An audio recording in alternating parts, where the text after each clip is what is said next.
This is Jane. Jane is from the United States. She is also a teacher. Let's learn a little bit more about how Jane got from here to here. As a little girl, Jane loved school. It was a fun place where she learned about important people like George Washington, read books about adventures and mysteries, and took school trips to places like the fire station. In Show and Tell, Jane shared about her life, or more specifically, her dog, and she participated in sports and drama. She even learned to play the flute.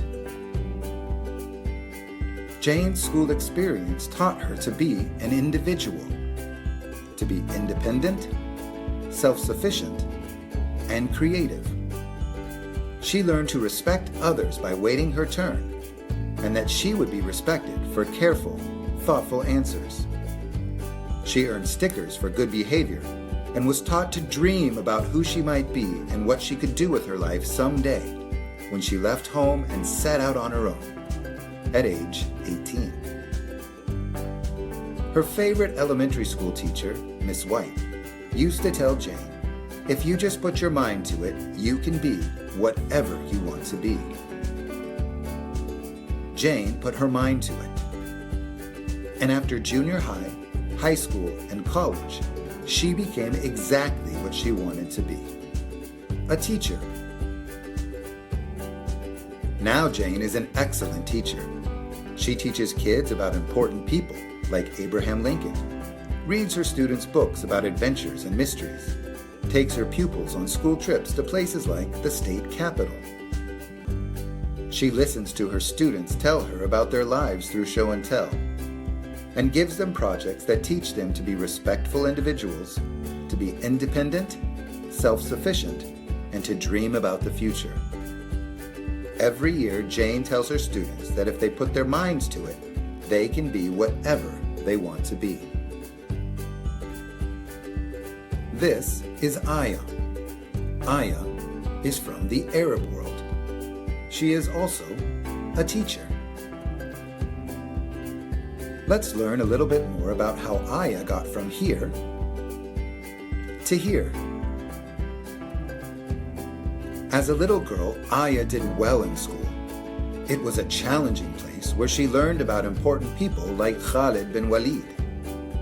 She was taught the importance of succeeding in math and science, and she memorized a lot of information so she could give the teacher the right answer.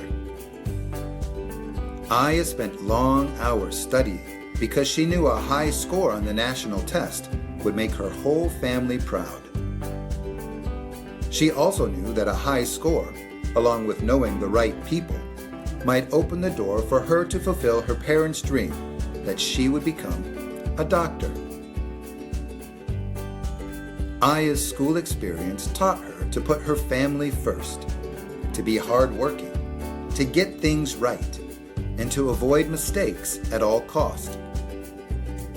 She learned to show respect by not criticizing important people, and that she would be respected if she dressed modestly. Her teachers yelled when they were serious and reminded her that bad behavior embarrassed herself and her family. She discovered that to be heard, she needed to speak loudly and passionately. And she understood that education could lead to a good job that would honor her family, who she would live with or near her whole life. Aiya's favorite teacher, Mr. Safadi, taught her to work hard because it is difficult to get a job, and her husband's salary might not be enough to support their family. No, their whole family. Although Aiya did well on the national test, she didn't have the right connections to get into the medical track at university.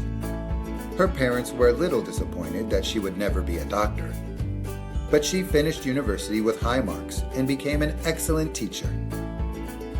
Every year, Aiya tells her students to work hard, honor their families, and pursue education in order to get a respectable job.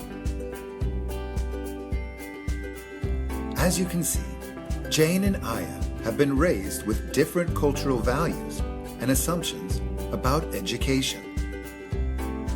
Jane's experiences and training set the foundation for her education worldview. And Aiya's training and experiences laid a different foundation for her education worldview. As a result, Jane and Aiya have very different ideas about what makes a good education. Now, what would happen if Jane and Aiya switched places? They'd need to figure out how to use their backgrounds and experiences in a place with different classroom cultures, student learning styles, educational values, and educational assumptions about the purpose of education. They'd also need to consider how much should they conform to the new cultural values and assumptions about education, and how much should they try to change their school's values and assumptions. They'd have to carefully consider what really makes an education good.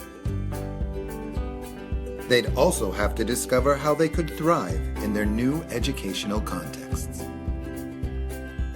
Well, what do you think?